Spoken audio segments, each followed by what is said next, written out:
Hi, Kinesiology 323. My name is Chris Guzios, and with the help of my classmate, Valerie Copeland, we've put together a presentation for you regarding homophobia in sports and its portrayal in the media. Hope you enjoy. There are many aspects of our society today that support what is termed as hegemonic masculinity, essentially a social system that ensures a gender-based hierarchy in society with males in dominant social positions and females in subordinate social positions. Men's sports in particular are a bastion of hegemonic masculinity, as well as a very homophobic version of hegemonic masculinity. Homophobia, as defined by Myers, is the irrational fear and dislike of homosexual acts and the people that are related to or associate themselves with such acts. As Bush, Anderson, and Carr describe in their study on the decline of homophobia in British sports, athletes are often used to emphasize the ideal in contemporary masculinity.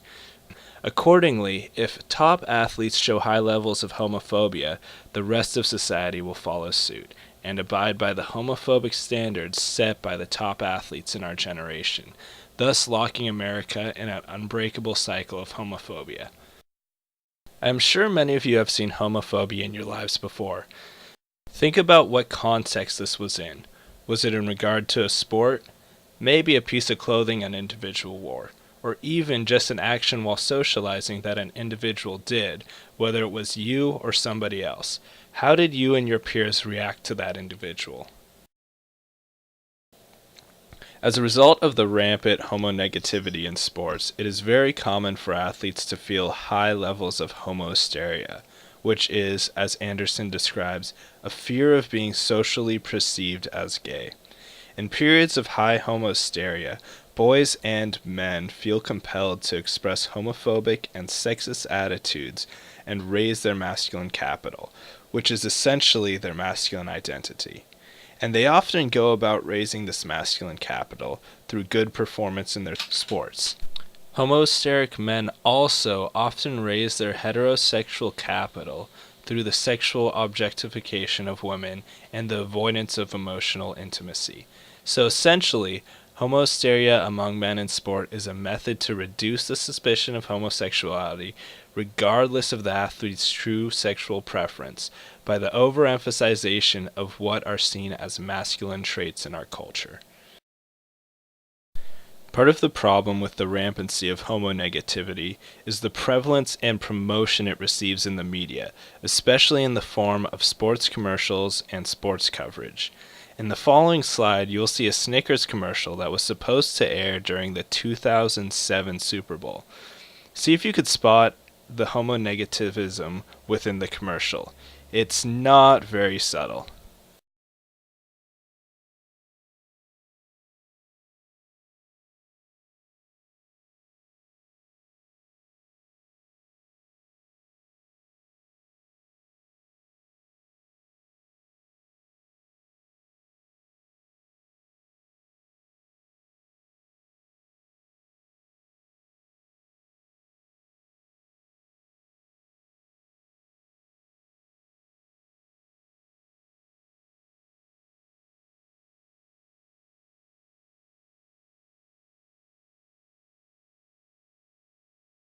So, as I said before, this ad was originally going to air during the Super Bowl, but thankfully it was pulled. And you can see very clearly that this ad is filled with homonegativity.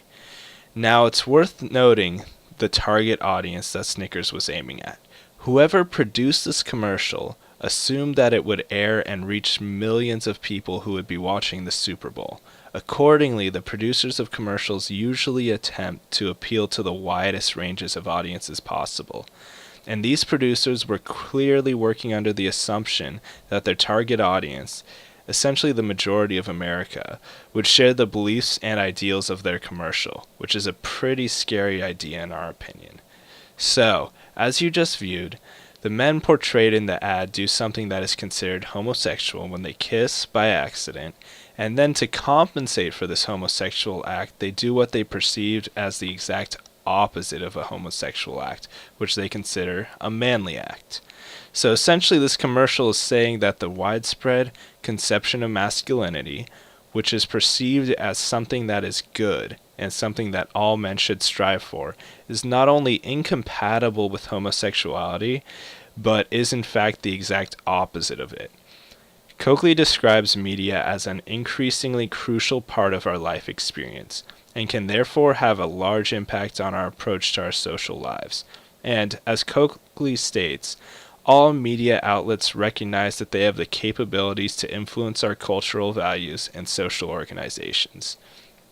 So the media has a direct, not so invisible hand in the cultural constructs of our society, and apparently, with the creation of commercials like these, they want to promote homonegativism in society. Thankfully, it was banned, and the commercial was not aired during the Super Bowl. But it does have 100,000 views on YouTube. So my question for you guys is, what did you think of this video? Do you think it was that offensive enough to be pulled? And do you think it could have a real impact on how people perceive homosexuality? Or perhaps do you think it would not have a huge influence on society, possibly because it's just the tip of a very deep underlying problem in society? So, now I have one more question for you guys. How do we reduce the promotion of homonegativism by the media? We believe that the first step is for society to realize how much the media affects us and how we go about our daily lives. The media is already well aware that they have a huge effect on our daily lives, but it is also important that those who are exposed to the media, the consumer society, realize the dramatic positive and adverse effects it can have on them.